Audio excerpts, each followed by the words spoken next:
Continuamos hoy nuestro viaje por el Nuevo Testamento y llegamos a la segunda epístola del apóstol Pablo a Timoteo. Una de las razones por la cual continuamos directamente con esta segunda epístola es porque podemos decir que casi forma parte de la primera epístola que acabamos de estudiar. Y aquí tenemos un calendario de eventos que creemos pueden orientarle, amigo oyente, en la posición que esta segunda epístola a Timoteo ocupa en el ministerio del apóstol Pablo. Tenemos ciertas fechas en cuanto a esto, y estas fechas son algo aproximado y no las queremos dar de una forma dogmática. Ahora, el apóstol Pablo aparentemente fue arrestado en Jerusalén en el año 58 después de Cristo. Después de haber pasado 3 años, llegó a Roma aproximadamente en el año 61 después de Cristo. Y pasó 3 años, por supuesto, en la prisión, yendo de un juicio a otro ante diferentes gobernantes romanos. Luego tenemos ese período que se llama su primer encarcelamiento romano, aproximadamente en el año 61 después de Cristo hasta el año 63 después de Cristo. Sin embargo, parecería que no tenemos esa sección en el libro de los Hechos. El libro de los Hechos de los Apóstoles termina en el momento en que comienza su primer encarcelamiento a manos de los romanos, y creemos que eso ocurrió al comienzo de su encarcelación. Luego, de aproximadamente el año 64 hasta el 67 después de Cristo, el apóstol Pablo fue puesto en libertad y creemos que durante ese período Pablo recorrió mucho territorio. Vemos que él escribió durante ese período de tiempo la primera epístola a Timoteo y la carta a Tito, y que él hizo eso desde Macedonia. Luego él fue arrestado de nuevo en el año 67 después de Cristo, y en el año 68 después de Cristo fue ejecutado. Según una predicción fidedigna, Nerón lo hizo decapitar, pero antes de morir en Roma, escribió la segunda carta a Timoteo. Ahora, la segunda epístola a Timoteo es en realidad una declaración del apóstol Pablo, hecha en su lecho de muerte, digamos. Y una declaración que es pronunciada por una persona en su lecho de muerte, nos parece que tiene una importancia que no se le da a otra de sus declaraciones. Eso es lo que le da mucho significado a esta segunda epístola a Timoteo.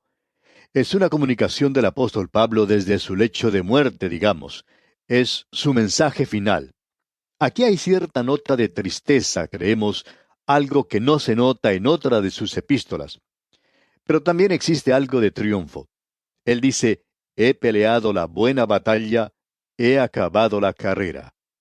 Ese podemos decir que es el epitafio del apóstol Pablo y lo escribió él mismo. Ahora, esta epístola es algo muy personal. Aquí se menciona por nombre a unas 25 o 27 personas, y esto hace del capítulo 4 algo muy interesante. Hace de esta epístola conmovedora algo muy destacado, y queremos escuchar el mensaje del apóstol Pablo de una manera muy atenta. Hay ciertos versículos en esta carta, 2 de ellos, que nos presentan el tema y nos dan el tono de esta epístola en particular. El primero de ellos lo encontramos en el capítulo 2, versículo 15, donde dice, procura con diligencia presentarte a Dios aprobado, como obrero que no tiene de qué avergonzarse, que usa bien la palabra de verdad. Luego el otro se encuentra en el capítulo 4, versículo 2, donde dice, que prediques la palabra, que instes a tiempo y fuera de tiempo, redarguye, reprende, exhorta con toda paciencia y doctrina. Podemos darnos cuenta que estas son palabras muy importantes que se puede leer en esta epístola. Creemos que uno puede enfatizar una palabra en particular sobre las otras, y esta palabra es lealtad. Uno puede encontrar la lealtad en el capítulo 1, la lealtad en el servicio en el capítulo 2, la lealtad en la apostasía en el capítulo 3 hasta el capítulo 4, versículo 5. Y luego, hasta el final del libro, encontramos la fidelidad del Señor para con sus siervos, aun cuando ellos hayan desertado. Sobre esta epístola parece que se mantuviera una nube oscura. Es como esa nube que uno puede apreciar en la distancia. Usted recuerda que Elías envió a su siervo a mirar, y él pudo observar que se acercaba una nube. Así es que él regresó y le dijo a Elías, yo veo una pequeña nube como la palma de la mano de un hombre. Entonces Elías le dijo a su siervo que llevara ese mensaje al rey para que se preparara porque iba a llover. Y amigo oyente, aquí tenemos a un profeta que sí podía pronosticar el tiempo, ya que él dijo que iba a llover y por cierto que se acabó la sequía entonces. Lo que tenemos en esta pequeña segunda epístola a Timoteo es la apostasía, esa nube oscura en el horizonte. Eso se ha desatado como una tormenta sobre el mundo y la iglesia. Ahora, ¿qué es lo que se quiere decir con apostasía? Bueno, en el diccionario se indica que apostatar es negar la fe. Y como ya hemos indicado en la epístola anterior, la apostasía no es algo que se hace por ignorancia, es una herejía. La apostasía es un error que se comete deliberadamente. Es apartarse intencionalmente de la fe. Un apóstata es aquella persona que conoce la verdad del Evangelio y las doctrinas de la fe, pero que las ha repudiado, las ha rechazado. El apóstol Pablo está hablando aquí del resultado final de la predicación del Evangelio. Esto no va a tener como resultado la conversión de la humanidad en su totalidad, ni tampoco servirá de introducción al milenio. Por el contrario, llegará una apostasía que casi hará desaparecer la fe de la tierra. En realidad existen dos separaciones al final de las edades. Una es la partida de la iglesia, que es llamada por el apóstol Pablo el arrebatamiento. Él dice, arrebatados, para recibir al Señor en el aire, allá en 1 Tesalonicenses 4:17. Esa es una separación. Y eso también lleva a la separación de la organización, de la caparazón exterior de la iglesia que permanece aquí abajo. Una separación total de la fe que permite que el Señor Jesucristo pronuncie estas asombrosas palabras. Pero cuando venga el Hijo del Hombre, ¿hallará fe en la tierra? Y eso se presenta de tal manera en el idioma griego que la única respuesta que se puede dar es no. Y seguimos diciendo, Él no la hallará. Esto, por supuesto, no está de acuerdo con el evangelio social que espera transformar al mundo tratando de remendar el sistema social. Estos optimistas vanos no tienen paciencia con estas lúgubres palabras de la segunda epístola a Timoteo. A nosotros nos pueden llamar intelectuales oscurantistas, y cualquier cosa que eso sea, no es algo bueno. Pero aún así, el frío recuento de los hechos de la historia y los sucesos de la hora presente nos demuestran lo acertado de las declaraciones del apóstol Pablo. Nos encontramos ahora en medio de una apostasía que es exactamente lo que el apóstol Pablo había dicho. La iglesia visible ha entrado en la órbita de una apostasía terrible.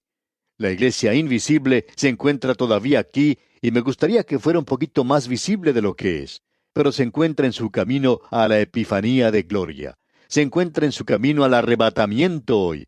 Y ese es un pensamiento que nos da mucho consuelo y ánimo en estos días en los cuales nos toca vivir.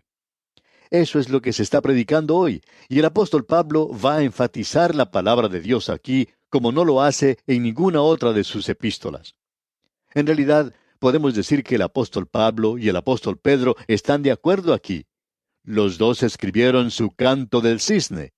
Eso es lo que son las cartas de la segunda a Timoteo y la segunda epístola universal del apóstol Pedro.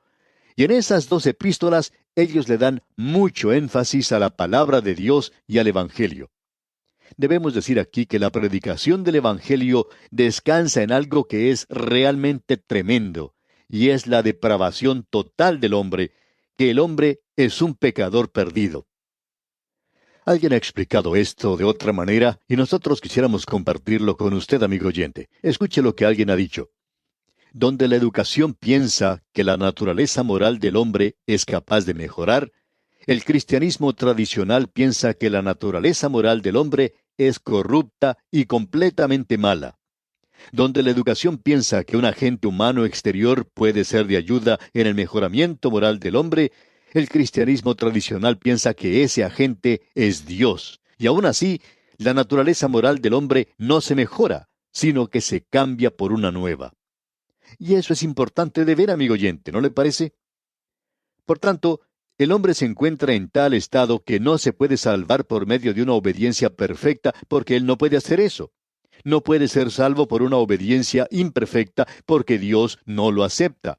Por tanto, la única solución es el Evangelio de la gracia de Dios que extiende su mano hacia donde estamos nosotros y salva al pecador basado en la muerte y resurrección de Cristo. Y eso transforma la vida humana. Hemos visto demasiados ejemplos.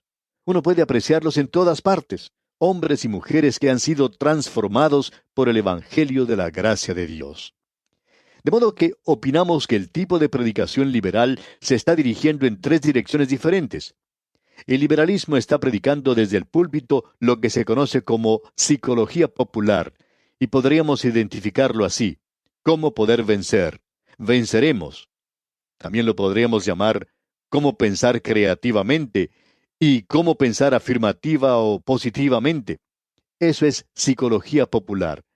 Pero eso no nos está llevando a ninguna parte. En segundo lugar, el tipo de predicación liberal está proclamando la ética.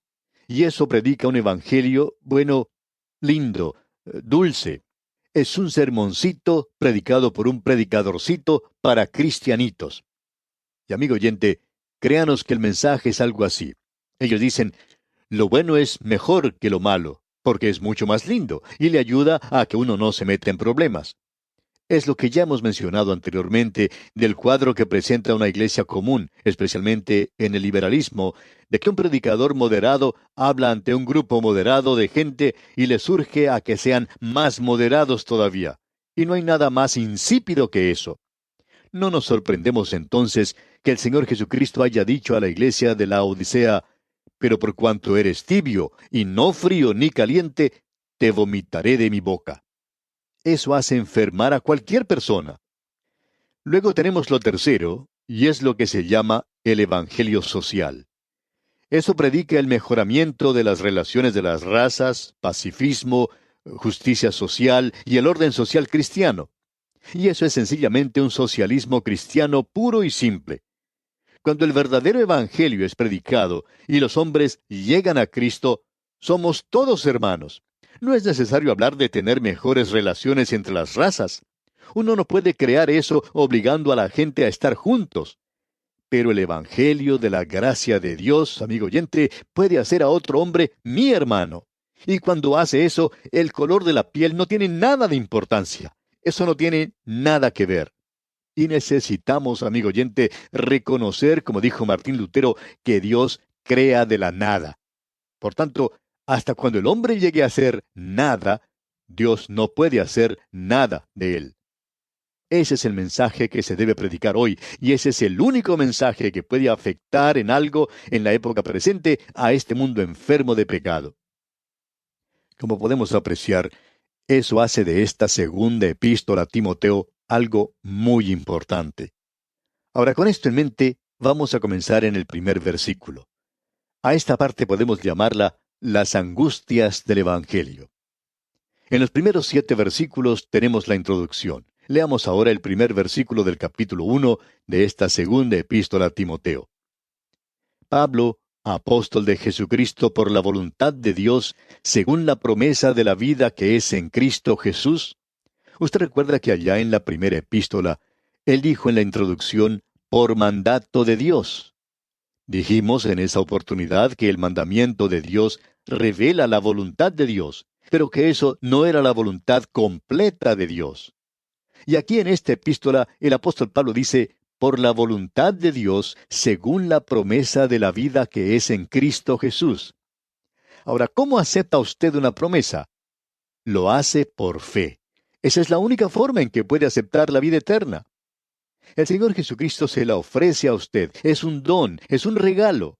Y para recibir un regalo, usted tiene que creer en quien se lo está dando. No solo en el regalo, sino en el dador de ese regalo. Y el Señor Jesucristo le da a usted vida eterna cuando confía en Él como su Salvador, porque Él pagó el castigo de sus pecados, y hoy puede ofrecerle el cielo en base a esa fe suya, a su confianza en Él. Usted le honra a Él cuando cree en Él y sigue su camino. Y por tanto, la promesa de vida eterna que encontramos en Cristo Jesús nos demuestra que ese es el único lugar donde uno la puede obtener, y es por medio de Cristo. Ahora, el apóstol Pablo dice aquí en esta segunda carta a Timoteo, en la primera parte del versículo 2, lo siguiente: a Timoteo, amado hijo. Timoteo era un gran gozo para el apóstol Pablo. Él dice aquí, continuando la lectura del versículo 2, gracia, misericordia y paz. Y como ya indicamos antes en nuestro estudio de la primera epístola a Timoteo, aquí encontramos la adición de esta palabra misericordia. El apóstol Pablo le hacía mucha falta eso y nos hace falta a nosotros también. Y Dios, amigo oyente, es rico en misericordia. Luego el apóstol Pablo sigue diciendo aquí en la última parte del versículo 2, de Dios Padre y de Jesucristo nuestro Señor. Aquí se le da énfasis al señorío del Señor Jesucristo. Y en el versículo 3 dice, doy gracias a Dios, al cual sirvo desde mis mayores con limpia conciencia, de que sin cesar me acuerdo de ti en mis oraciones, noche y día. Y usted puede agregar a la lista que el apóstol Pablo tenía el nombre de Timoteo. A un grupo de estudiantes en un seminario se le indicó que cada vez que leyeran en la Biblia el nombre de alguna persona por la cual el apóstol Pablo oraba, que agregaran ese nombre a la lista de oración que el apóstol tenía. Bien, Timoteo estaba en esa lista de oración.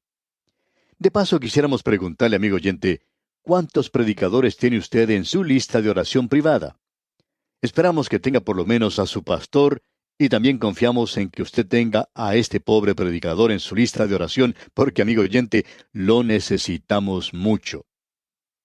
Ahora, en el versículo 4 de este capítulo 1 de la segunda epístola a Timoteo leemos, deseando verte al acordarme de tus lágrimas para llenarme de gozo. Timoteo amaba al apóstol Pablo. Eso está bien claro. Y el apóstol Pablo amaba también a Timoteo. Eso también es muy evidente.